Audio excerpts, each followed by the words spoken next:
During the course of a typical day, I wear quite many hats. Principal, teacher, department chair, counselor, and I find that, I guess, being an ambassador of Christ just means really being present to whoever I'm with at any given time.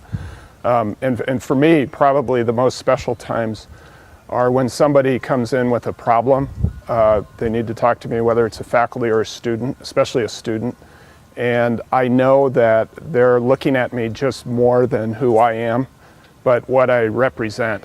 And just being human with them, listening to their problem, helping them with finding some real concrete ways of moving on and being happy with themselves. And what they're doing is, and to calm down, to help them calm down, is really being Christ-centered with them. And when the opportunity arises, I think really being able to raise the question or the topic of that activity being a Jesus activity. Doesn't happen all the time, but there are times when that can happen in those conversations. I think another dimension of being an ambassador is to really understand the perspective of the people to whom I am sent as a representative, and that was important to De La Salle. And so I think in kind of sort of being the face of Jesus for the students with whom I work and whom I counsel, it is really sort of understanding them and then trying to speak about Jesus or be Jesus with them, in their particular way. So. And I just kind of see myself doing that as part of the daily life that I live in Camden, New Jersey. I think that myself, especially as a young brother, we're called to bring a sense of joy and hope to the world, especially among our contemporaries. As we read in the New Testament, Christians should always be prepared to provide a reason for our hope. So especially when people question our vocation, I think we're called to express that hope in different ways, especially the way that we live our lives with that spirit of hope. Right now, though I'm a full-time student, every Friday I get to tutor 3 kids who are students at San Miguel School in Washington in religion for an hour and a half every Friday. And I see that as in a very explicit way, because we're talking about the faith and the gospel with these 13-year-old boys. It's just such a wonderful, to have such a small group and to give and to take, about faith and what does it mean for a 13-year-old, and certainly faith. Like St. Francis is saying, preach always, when necessary, use words. My little example is, different. We're very explicitly talking about faith and Catholicism and the Church and Jesus, but I see that as one concrete way of trying to bring the message of, Christ's message of freedom and liberation, and this world is great and the human person is wonderful, just to these 3 Latino 13-year-old boys. And personally, I enjoy 2 or 3 times a week just going into the Oliver Hall, the lunchroom, and walking up and down, talking to students as they have their lunch. At times, maybe once a week, I get behind the counter, put an apron on, and serve the students their food, because it gives me a chance to have immediate contact with students and talk with them as I'm giving them their food. I think being an ambassador of Christ is actually bringing good news to people. And in the situation where I am today, we're receiving a lot of people from different Latino countries, and they're coming in as newly arrived families. So just to be there for them and to help them through the welcoming process and to help with their children with their education. We're in a school setting here, and there are 4 of us brothers. 3 belong actually to the community, and I commute, but I feel very much part of the presence of the brothers at St. Patrick's. And looking at the brothers here in general, their relations with the students and with the staff, I think, are excellent.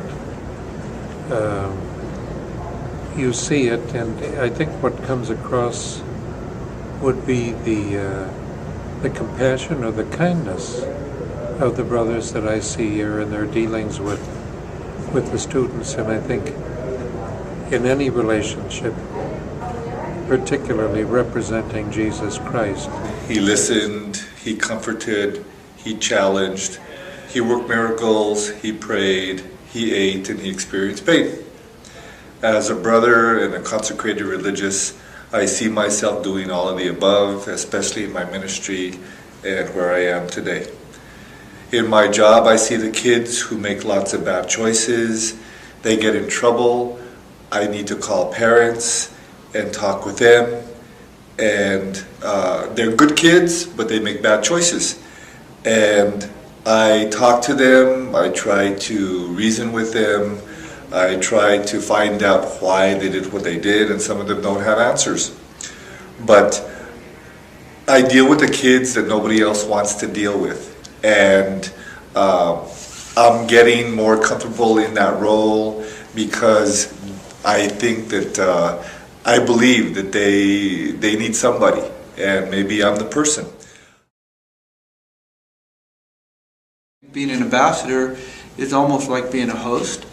I think often the concrete example of an ambassador for a country inviting delegates or administrators or government officials to the residents to say, let's build bridges.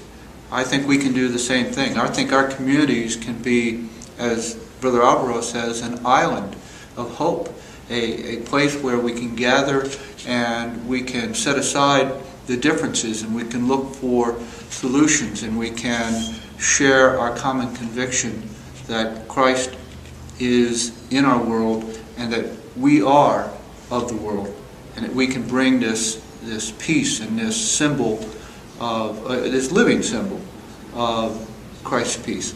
I think our young people are desperately in need, and not only in need, but I think are very desirous. I find there's a spirituality among young people. They might not be real wild about organized religion and church and things, but there's a deep, deep spirituality within them that are actually searching for someone to help guide them. And I think, again, being present, obviously being a teacher, being a witness, our phrase, let us remember we're in the holy presence of God, is powerful. And I think I see brothers today hopefully witnessing, trying to find ways to witness and give examples to particularly young people. This is only my second year of being with the brothers, and I've had a couple of experiences outside of the brothers. One, I was in the military, and then I was also teaching at a Catholic diocesan high school.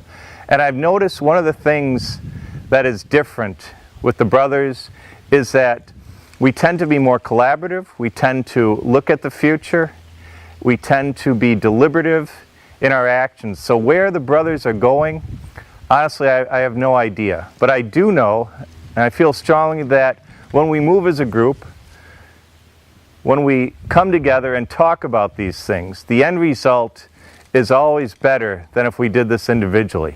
And I think that's really the strength of what we're called to do, to move and act as a group on the large things, the direction. And then as individuals, we carry out that mission, that ambassadors of Christ.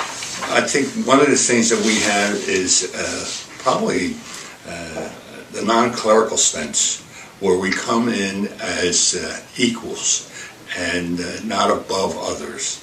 And then again, that whole presence, that we're a presence there of the church, but not in a hierarchical kind of sense, but in a very common sense with the people.